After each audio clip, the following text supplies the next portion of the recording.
I'm headed down to Puyallup, Washington to the 39th annual, I don't know, Moonshiner's Jeep Swap and Jamboree. I went last year and it was huge, and I need a couple of things for the Jeep rebuild. I know that Swag Off-Road and Northwest 4x4, possibly even ARB, are going to be there. At least some of the ARB distributors will be there, as well as any number of booths of junk that I'm sure I need. So I hope to pick up a couple of things. I would like to get some LED headlights. There's a decent deal going on down there. We'll see how decent. I would like to have an onboard air compressor for the tires and such. And then there is some laser cut stuff for the Jeep that I'd like to pick up, and hopefully I see it all and can afford it and the deal's there.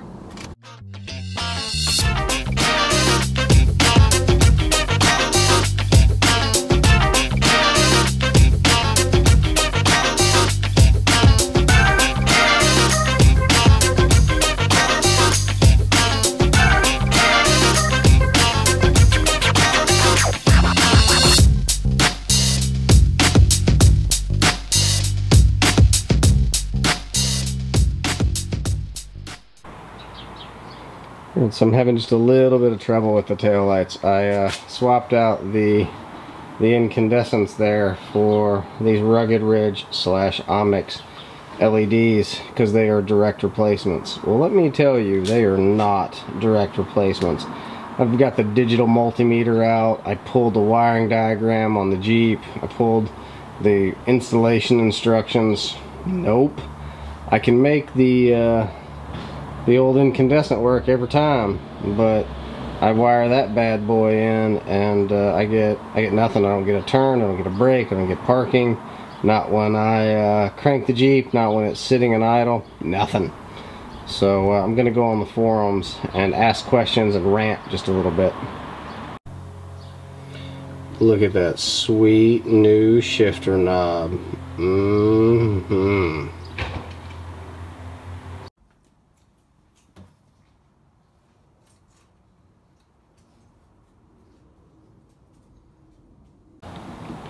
So I got the light on and everything in, and this is a new halogen headlight, and this is the new signal light. Everything went great there, everything went great here, went right back on like it was supposed to. I went to put my trim ring back on and it broke off. It broke off in my hand as I was putting it on. So I get to order a match set of new trim rings. Alright. Baby, what's wrong? I'm having Jeep angst.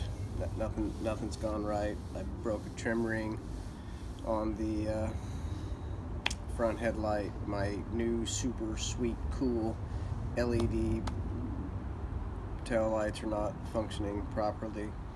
I have no idea what I did with my fender flares. No idea. They're in the shop, they're in the house, the basement, and I have no idea. So I'm Jeep disgruntled right now.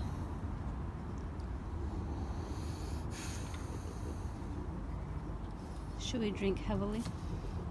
We should drink heavily. Holy crap. Yes.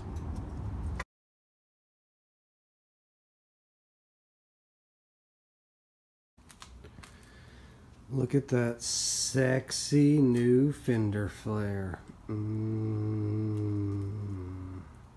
turn signal.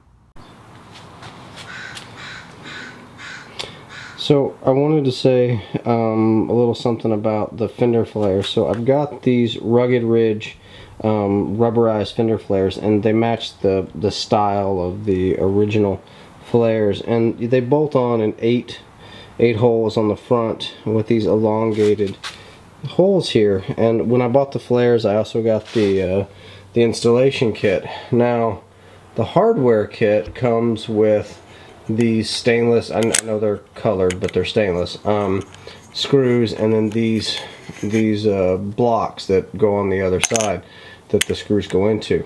But with that elongated hole there, I don't really like how the screw sits in, and it doesn't actually have enough enough material to sit on. So what I've done is I've grabbed some small stainless washers that I happen to have, and I'm putting those on the screws before they go through the fender. Also, one of the things I've been doing on the Jeep as I've been rebuilding it is anytime I have hardware, I'm putting it in this this magnetized part dish. It's really been nice not to lose screws and parts. So quick tip when you're installing these flares, make sure you start here in the middle and then just kind of hand tighten them, all of them, before you tighten any down, just so that it can move a little bit here and there, so you can make sure you get all of the fasteners in place. But again, start here in the middle and just kind of work your way down either side, and then after you get them all in, then fully tighten it up. On my rear fender, I did have to drill out one of the fender flare mount holes, but then after I drilled it, I masked it off, and I've put a couple coats of high heat auto paint on, just to make sure that I don't have any rust cancer there. So I have to drill out another hole on the other side as well, and so what I've done is I've attached the very top one like I did with the front, and then I went in and clamped, and then where I clamped it, I then went in and marked the hole so that I know where to punch and drill. Now I lined up the holes all the way around, and then I clamped it on that side and on that side to make sure I had good alignment, because the last thing I want to do is drill two holes. When installing these, I suggest you do it when it's warm outside, and to do kind of the same thing, install this top one excuse me, this top one first, and then use these spring clamps on either side to kind of position it in place, and then again from here over and from here over, just to make sure that you get it on properly.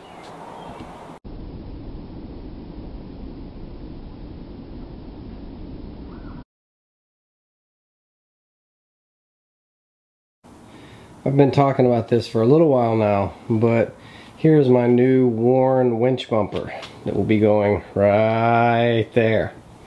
Now I'll put the story down below in the comments on how I accidentally bought this bad boy last year. In truth, accident, like didn't even like gain it through nefarious means, and my wife let me keep it. So story's below, and I'm gonna go ahead and unbox and install.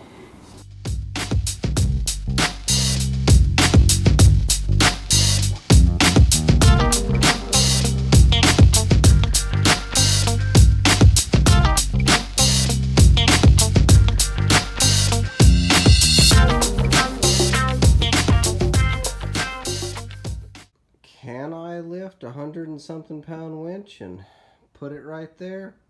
Sure. But do I want to? Nope.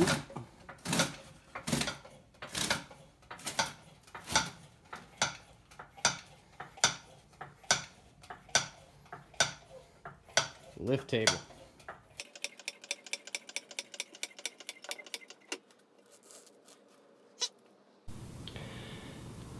The last winch bumper and winch that I actually installed was way back in 1995-ish. And I'm gonna tell you, it doesn't get any easier. There's no muscle memory. This isn't gymnastics. This isn't 3-card Monty. It's just a royal pain in the ass. But it's on. The new bumper's on. The winch is on. Just gotta wire it in. Whew. Now, I don't know how many tools you're supposed to use to put on a winch mount and a winch bumper from Warren, but these are the tools that I did use. Now, what you're going to need to do, in addition to these tools, is you're going to have to throw in 2 rubber bands, a big glass of water, and lots of cuss words. The mystery of the LED taillights not working was actually solved today through the magic of internet forums. They do need a ground. Now that ground is had through the housing of the lights, through the 3 bolts that mount it to the body. Also, in addition to having to have it grounded and that sort of thing, fine.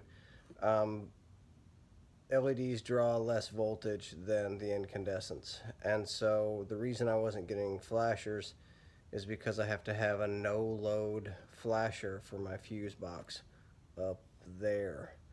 So in order to do that, I'm gonna have to replace my front headlights and my signal lights with LEDs as well.